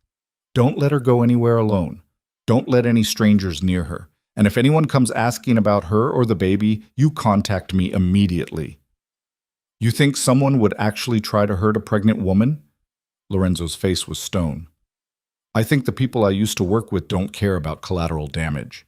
If they want to send me a message, Elena would be the perfect target. Then maybe you should leave. Take the threat with you. No, because if I leave, I can't protect them. At least here, I'm close enough to respond if something happens. Dr. Wade nodded slowly. I'll talk to Jack and some of the other men in town. Set up a subtle watch. Make sure Elena always has someone nearby. Thank you. Don't thank me. I'm not doing this for you. I'm doing it because that young woman deserves to feel safe. Lorenzo left the clinic and walked to the harbor, needing the sound of waves and the salt air to clear his head. His mother's visit had shaken something loose, reminded him that the empire he had built didn't just disappear because he walked away. It existed, it had momentum, and it had teeth. He pulled out his phone and called Marcus. I need to know everything, Lorenzo said when Marcus answered. Everyone who's making moves, everyone who's asking questions, everyone who might see my absence as an opportunity. That's a long list. Then you better start talking. Marcus spent the next 20 minutes detailing the shifting power dynamics. Senator Morrison was making overtures to the Chen family. The waterfront development was stalling without Lorenzo's direct involvement. 3 different organizations were testing the boundaries of Vieri territory, seeing what they could take while the boss was gone. It's manageable, Marcus concluded, but it won't stay that way indefinitely. You need to either come back or make it clear you're done permanently. This halfway position is creating instability. I can't come back. Not now. Maybe not ever. Then you need to officially step down, transfer power completely. Make it clear the Vieri Empire has new leadership. And if I do that, what happens to the people who depend on that leadership? They adapt or they die. That's how it's always worked. Lorenzo ended the call and stood at the edge of the harbor, watching the sun set over the Atlantic. Somewhere behind him, Elena was in her apartment above the bookstore, carrying their daughter, trying to survive each day. And somewhere out there in the world he had left behind, dangerous people were circling, sensing weakness, preparing to strike. He had thought walking away would be enough. He had thought he could just choose a different life and everything else would fade into the background. But power didn't work that way. Violence didn't work that way. The empire he had built had roots and tentacles that reached further than he had realized, and cutting them off might cause more damage than maintaining them. For the first time since leaving the city, Lorenzo felt the weight of an impossible choice settling onto his shoulders. Protect Elena by staying close, but risk bringing his dangerous past down on her head. Or leave, hoping that distance would keep the threats away, but abandon her to face the danger alone. Neither option was acceptable. Neither option kept her safe. Lorenzo walked back toward the motel as darkness fell over Harbor's edge, his mind racing through scenarios, contingencies, possibilities. He needed a plan that protected Elena without sacrificing the life she was trying to build. He needed to find a way to end the threats permanently, to cut the ties that bound him to his past in a way that left no room for retaliation. And he needed to do it before his mother or anyone else decided that Elena was a useful pressure point. The motel room was dark and cold. Lorenzo sat on the edge of the sagging bed and stared at his phone, at the contacts list filled with numbers for dangerous men, powerful men, men who could solve problems with a phone call and money. He could make those problems go away. He knew how. But using those methods, calling in those favors, would make him exactly what Elena was running from. The choice between who he had been and who he wanted to become felt impossibly narrow, and the stakes had never been higher. In the apartment above the bookstore, Elena pressed a hand to her chest, feeling her heart struggle against rhythms that grew more irregular each day. She didn't know about Sophia's visit, didn't know about the threats circling like sharks, didn't know that Lorenzo was sitting alone in a motel room, trying to find a way to save her from dangers she couldn't see. All she knew was that her daughter kicked and turned inside her, a constant reminder that survival wasn't optional, that she had to hold on just a little longer, just until their baby could breathe on her own, just until Elena could look into her daughter's eyes and know that all the pain, all the fear, all the risk had been worth it. The storm that would change everything was gathering on the horizon, building strength over dark water, and neither Elena nor Lorenzo saw it coming. The call came at 2 a.m, 6 days after Sophia's visit. Lorenzo was awake. He was always awake these days, when his phone shattered the silence of the motel room. Rose's name flashed on the screen. It's happening, she said, her voice tight with controlled panic. Elena's in labor. Dr. Wade is with her now, but it's bad, Lorenzo. Her heart. Lorenzo was already moving, pulling on clothes, grabbing keys. I'm 2 minutes away. The roads are flooding. There's a storm coming in from the Atlantic. Dr. Wade says if she needs emergency transport to Portland, I'll handle it. Just keep her alive until I get there. He ran through streets already slick with rain, the wind picking up strength as the storm rolled in from the ocean. The bookstore's lights blazed through the darkness like a beacon. Lorenzo took the stairs 3 at a time and burst through the apartment door.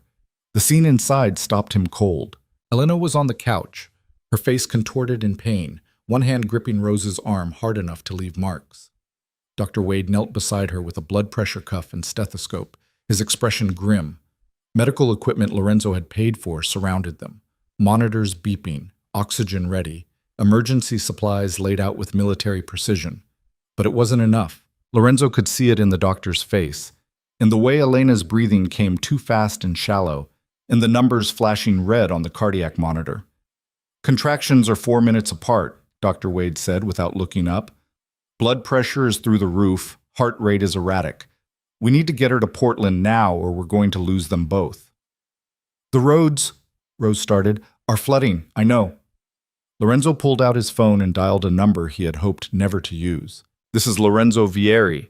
I need emergency medical transport from Harbor's Edge, Maine, to Portland Medical Center. Immediately. The voice on the other end was professional, efficient. Sir, there's a severe weather system moving through that area. Flight conditions are... I don't care about flight conditions. I have a woman in active labor with cardiac failure.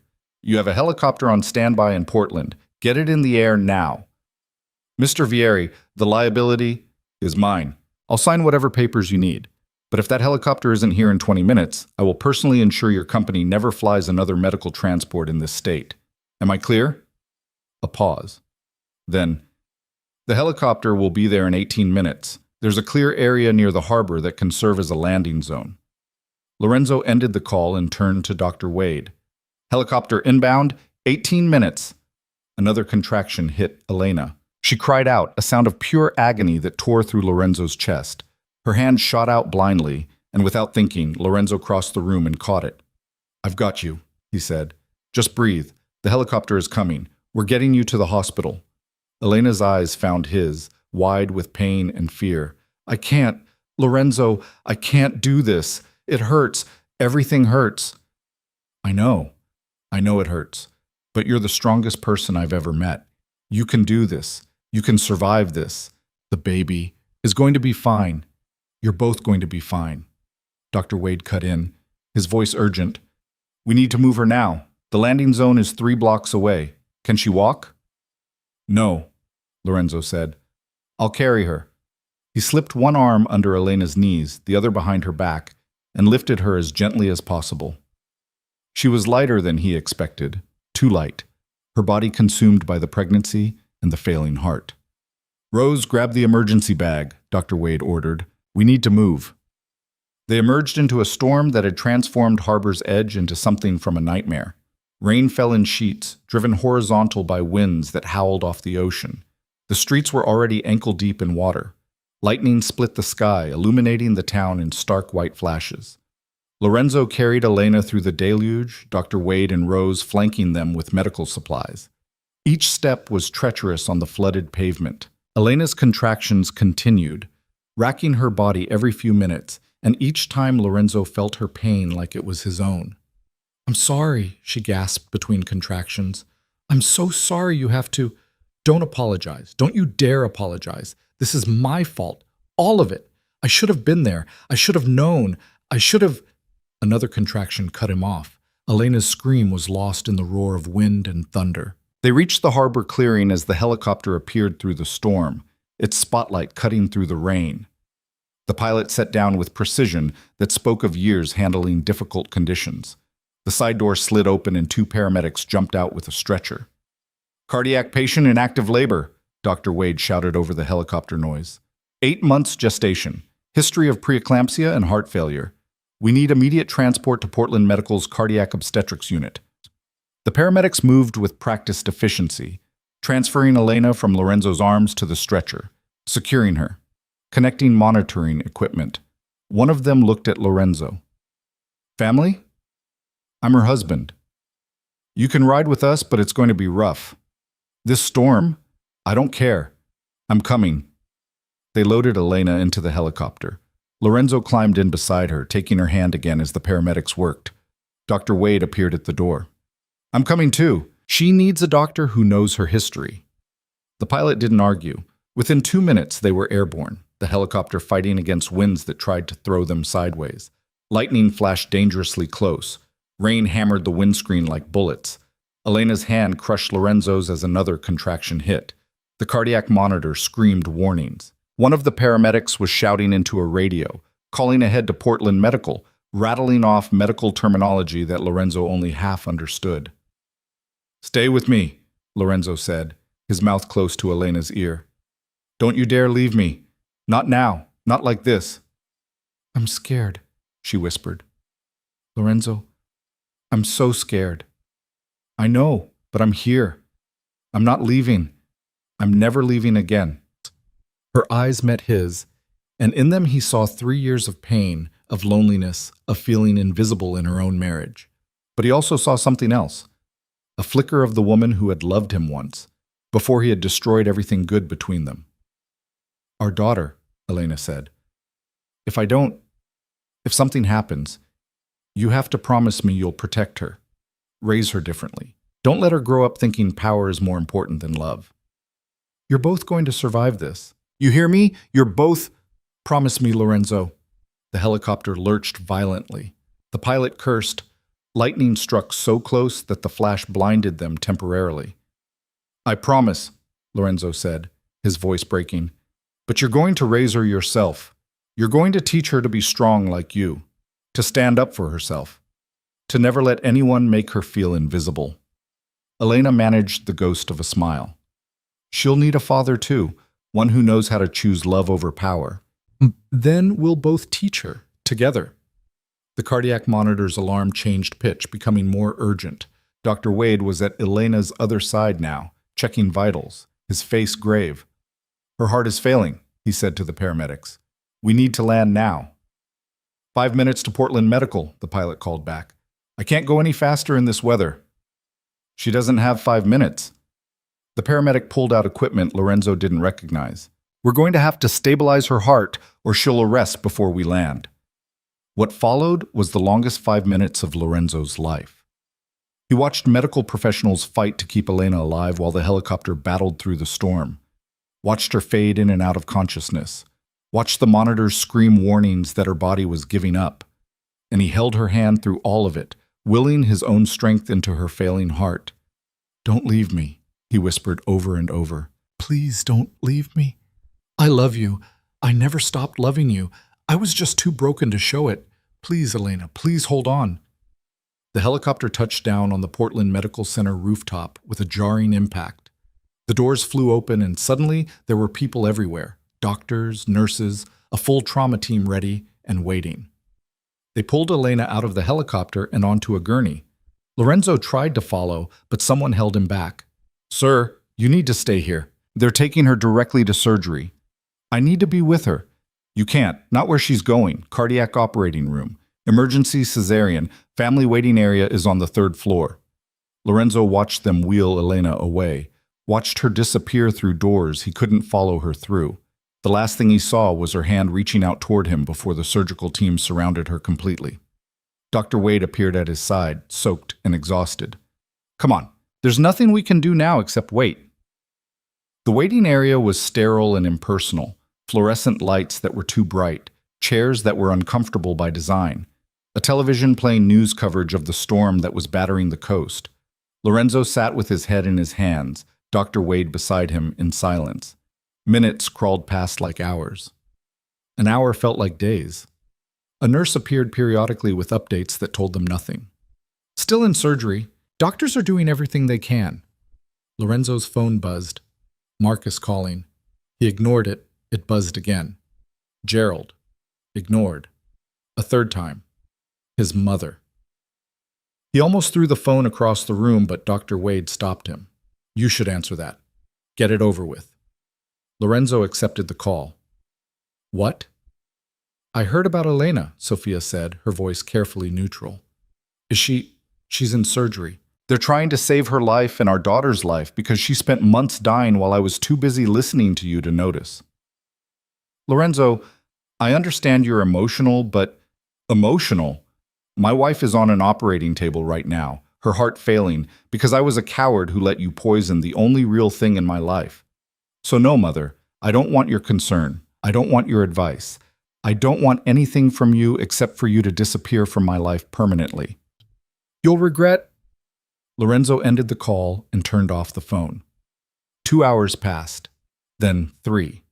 Rose arrived sometime around hour 4, having driven through the storm from Harbor's Edge. She brought coffee and news that the town was flooding, but everyone was safe. The whole town is praying for her, Rose said quietly. Margaret organized something at the church. Even the people who never go. They're all there asking for Elena and the baby to pull through. Lorenzo couldn't respond.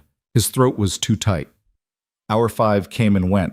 At hour 6, a surgeon finally emerged, still in scrubs, a surgical mask pulled down around her neck. She looked exhausted.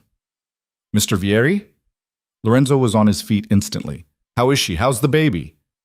Your daughter is alive, 5 pounds, 3 ounces, small but healthy. She's in the NICU as a precaution, but her vitals are strong. Relief crashed through Lorenzo so powerfully his knees almost buckled. And Elena?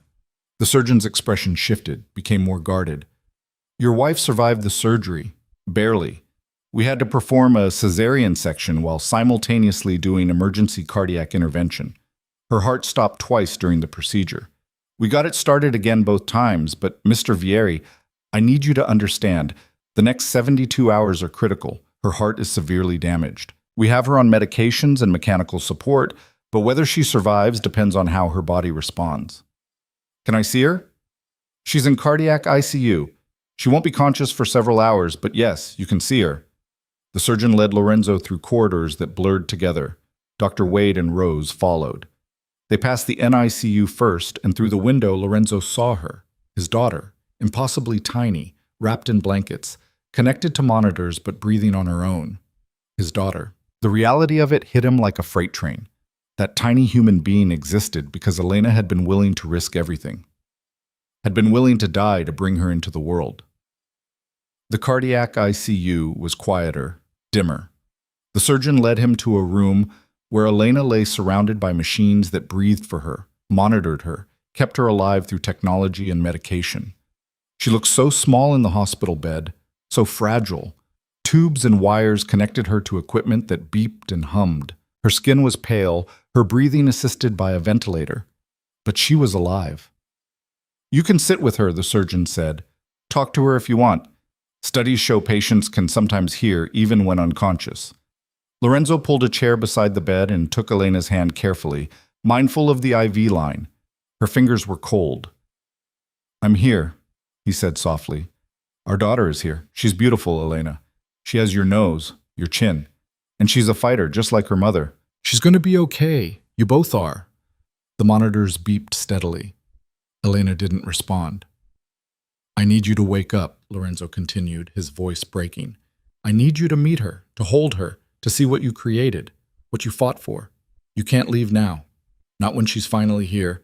Not when you did the impossible and survived bringing her into the world. Still nothing. Lorenzo sat there for hours, holding Elena's hand, talking to her about their daughter, about Harbor's Edge, about anything and everything except the possibility that she might not wake up.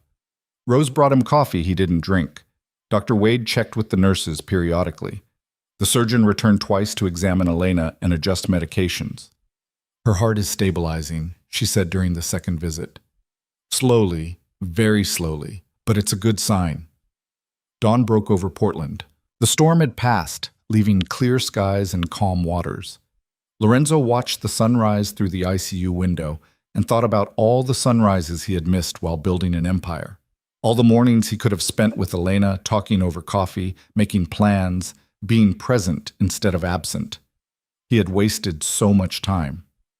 At 9:47 a.m., Elena's fingers twitched in Lorenzo's hand. He sat up instantly. Elena, can you hear me? Her eyes moved beneath closed lids. The ventilator hissed rhythmically. I'm here. I'm right here. You're safe. Our daughter is safe. You did it, Elena. You survived. Slowly, painfully, Elena's eyes opened. They were unfocused at first, confused. Then they found Lorenzo's face, and something like recognition flickered there. She couldn't speak around the breathing tube, but her hand squeezed his weakly. Lorenzo hit the call button. She's awake. Elena's awake. Nurses flooded into the room. The surgeon appeared minutes later. They checked vitals, asked questions Elena couldn't answer, made notes on charts. Finally, the surgeon turned to Lorenzo.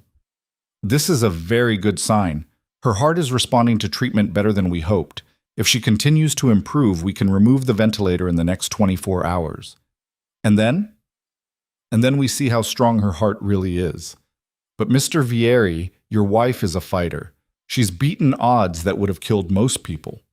Over the next 2 days, Elena slowly returned from the edge of death. The ventilator came out. Her voice returned, hoarse and weak, but functional. Her heart stabilized enough that they could reduce the mechanical support. And finally, 36 hours after surgery, they wheeled her daughter into the room. Lorenzo watched as nurses placed the tiny bundle in Elena's arms for the first time. Watched Elena's face transform as she looked down at the baby she had fought so hard to bring into the world.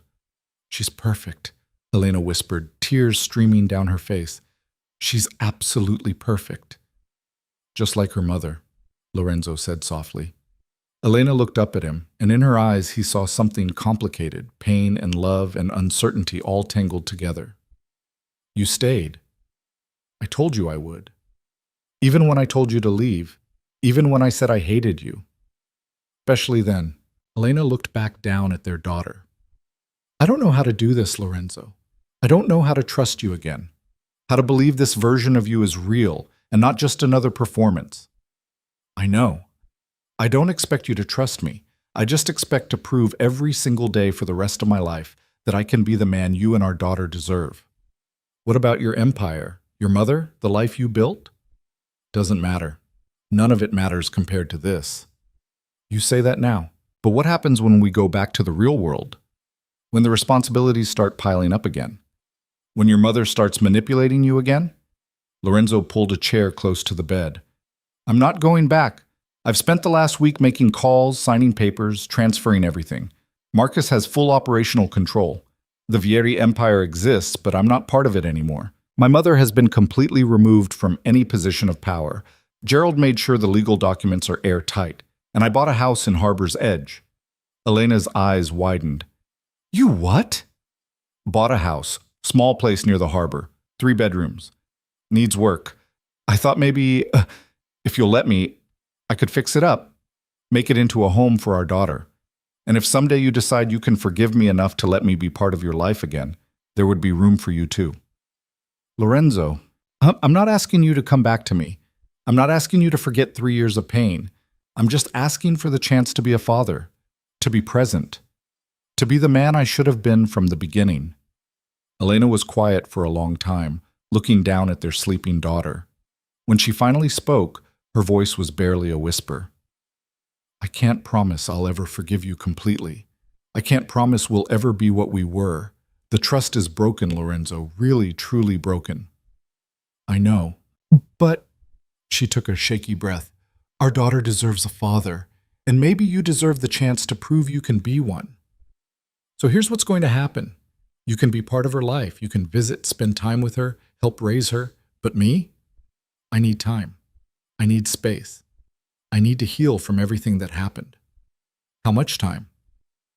No, months, maybe years, maybe forever. But if you really mean what you say about being different, you'll give me that time without pressuring me, without trying to manipulate the situation, without using our daughter as leverage. Lorenzo nodded, even though the thought of years without Elena felt like death. Whatever you need, however long it takes. And you have to promise me something else.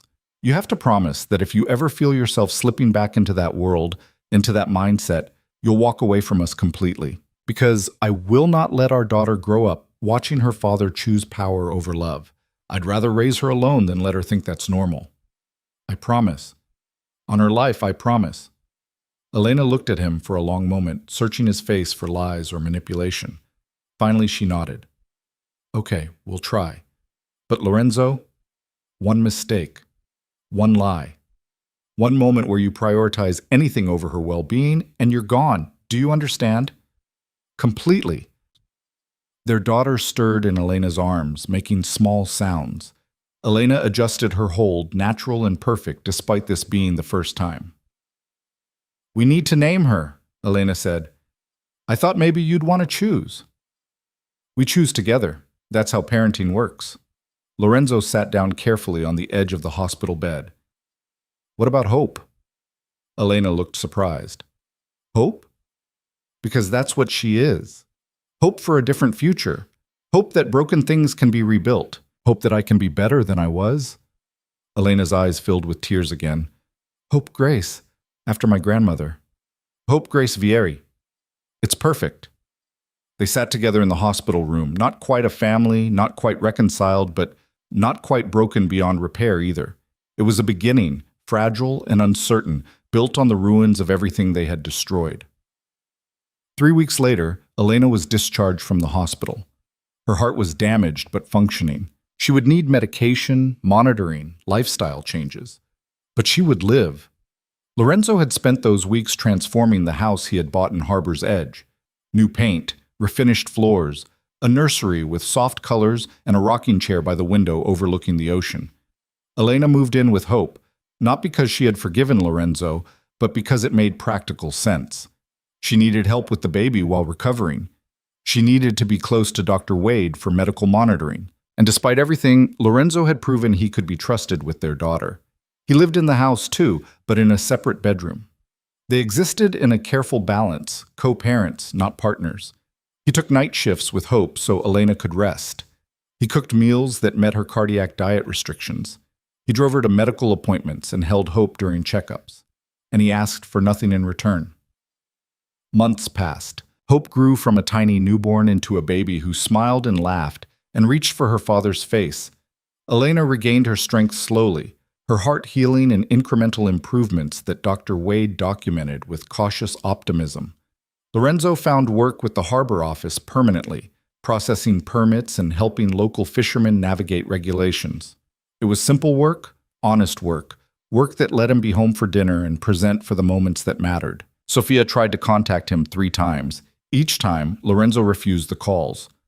Finally, she stopped trying. The empire continued without him. Marcus sent quarterly reports. Lorenzo barely read. The waterfront development moved forward. Political connections were maintained. The Vieri name still carried weight in certain circles. But Lorenzo didn't care. Because every evening he came home to a house where Hope waited with bright eyes and reaching arms, where Elena smiled at him sometimes, cautiously, when he made their daughter laugh, where life was measured in small moments instead of power plays. One evening, 9 months after Hope's birth, Lorenzo was washing dishes when Elena appeared beside him with a dish towel. I can dry, she offered. It was such a small thing, such a domestic moment, but it felt monumental. They had spent months in the same house barely talking beyond necessities. Elena helping with dishes felt like a bridge being built. They worked in silence for several minutes. Then Elena spoke. You've kept your promises. All of them. Lorenzo paused mid-wash. You sound surprised. I am. I thought... She trailed off. I thought this would be another performance, another manipulation, that eventually you'd get bored or frustrated or angry, and the real you would come back. This is the real me, or at least the real me I'm trying to become. Elena dried a plate carefully. I've been talking to Dr. Wade, to Rose, to people in town. They all say the same thing. You're different, really different, not just acting. I had to become different. The man I was destroyed everything good in his life. Hope asks for you when you're not here. Did you know that? She cries when she hears the door, and you don't come in. She's starting to say da-da, and she looks around for you when she does. Lorenzo felt his throat tighten. She's the best thing I've ever done. Her in convincing you to marry me in the first place before I ruined it. Elena set down the dish towel and turned to face him. I'm not ready to be your wife again. I don't know if I ever will be. Too much damage has been done. I know. But I think maybe we could try being friends. Real friends. Partners in raising hope. People who care about each other even if we're not in love anymore. Even if you're not in love anymore, Lorenzo corrected gently. I never stopped. I just forgot how to show it. Elena's eyes filled with tears. Don't say things like that. Don't make this harder than it already is. I'm sorry, you're right. Friends, partners. That's more than I deserve anyway. She studied him for a long moment. Then, slowly, she leaned forward and pressed a kiss to his cheek. Thank you for proving me wrong about you. She left the kitchen before Lorenzo could respond. He stood at the sink, one hand pressed to the spot where her lips had touched his skin, and felt something that had been frozen inside him for years begin to thaw. It wasn't forgiveness. It wasn't reconciliation. It wasn't a promise of future romance. But it was hope. 2 years after Hope's birth, Lorenzo sat on the beach behind their house, watching his daughter chase seagulls through the sand. Elena sat beside him, close enough that their shoulders almost touched. She's going to be fast, Elena observed. We'll have trouble keeping up with her. She gets that from you, the strength, the determination. She gets the stubbornness from you. They laughed together, easy and natural. Somewhere along the way, the careful distance had become comfortable companionship. The wound hadn't fully healed, but it had scarred over into something they could both live with. Hope ran back to them, sandy and laughing, and collapsed between her parents. More beach, she demanded. Play more. In a minute, sweetness, Elena said, brushing sand from Hope's dark hair. Let Mama rest first. Dada play? Lorenzo scooped his daughter up and spun her in a circle, delighting in her squeals of joy. When he set her down, she ran back toward the water, fearless and free. She's going to break hearts someday, Elena said softly. Let's hope she's smart enough to choose someone who deserves her. Someone who chooses her over power and empire. Someone who never makes her feel invisible. Elena was quiet for a moment.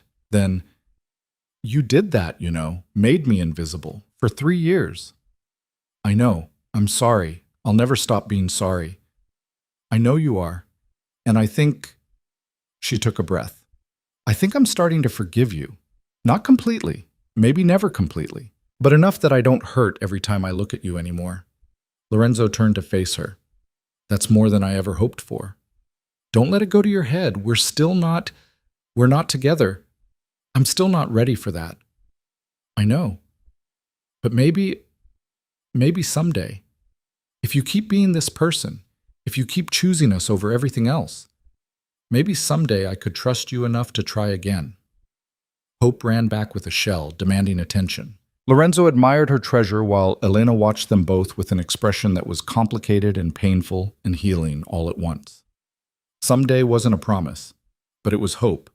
And for a man who had lost everything because he forgot what mattered, hope was more than enough.